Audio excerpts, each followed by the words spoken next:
चञ्चलोचन पञ्चमुखकर पञ्चपदकं दारुणम्।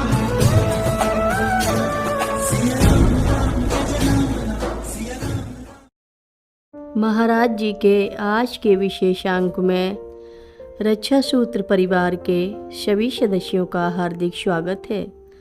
बाबा जी के भक्तों को राम राम। जयदेव सिंह आश्रम में कई दिन ठहरे। वे बाबा जी के साथ अपराह्न में ही जब वह स्नान घर के पास बैठते थे वहाँ अधिक रहा करते थे। पहले कुछ दिन उनको बाबा जी की चारपाई के पास कोने में आसन दिया जाता था।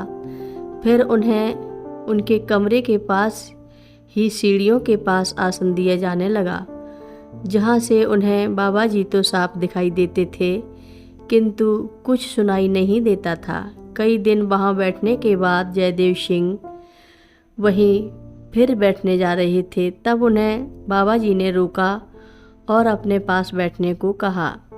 यह बाबा जी ने मेरे प्राणों की रक्षा करने के लिए किया था, ऐसा जयदेव सिंह ने बार बार कहा। गोधूली की बेला थी।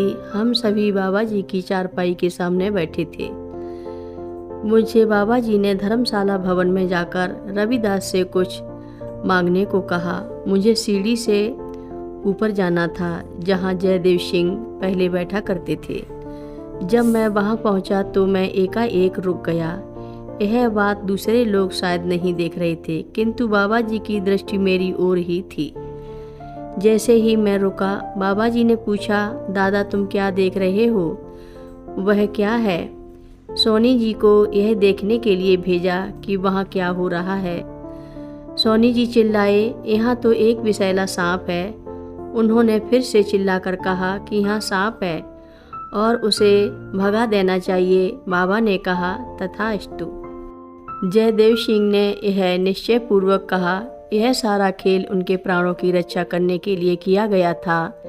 यदि कोई कहे कि दादा भी खतरे से बचाए गए तो मैं उससे सहमत नहीं हो सकता।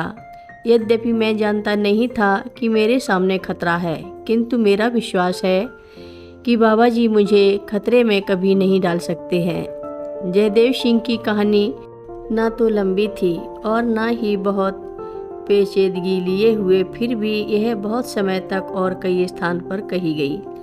उनके लिए यह बहुत मूल्यवान और सार्थक घटना थी। मैंने एक साधारण सिपाही से सूबेदार मेजर के पद को प्राप्त किया। यह मेरे परिवार और संबंधियों के लिए बहुत ही महत्व की बात थी।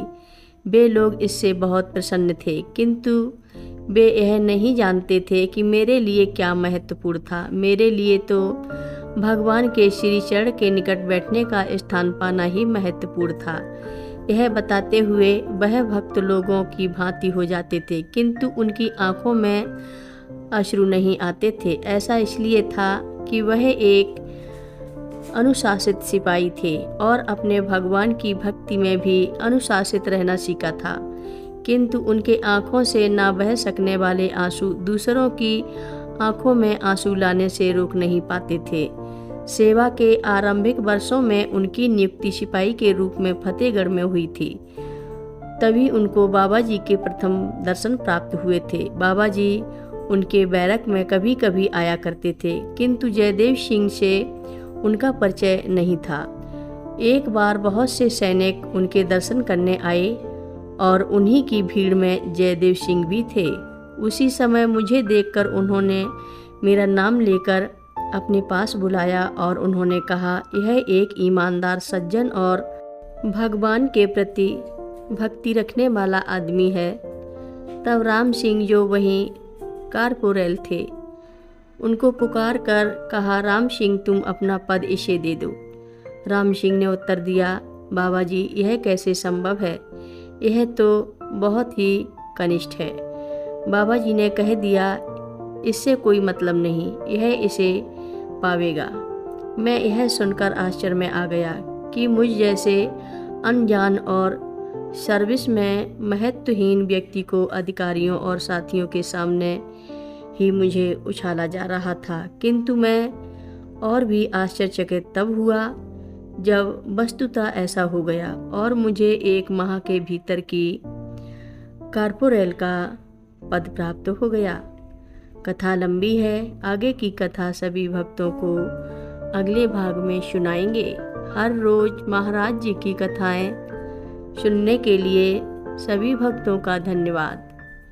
महाराज जी की कथाएं सुनने के लिए रक्षा सूत्र चैनल को सब्सक्राइब करें, शेयर करें और लाइक करें। घंटी बजाना ना भूलें। कमेंट बॉक्स में लिख भेजें, जय नीव करोरी बाबा जी महाराज। सभी भक्त मिलकर बोलो, नीव करोरी बाबा जी महाराज की जय बोलो, सिद्धि माता की जय बोलो।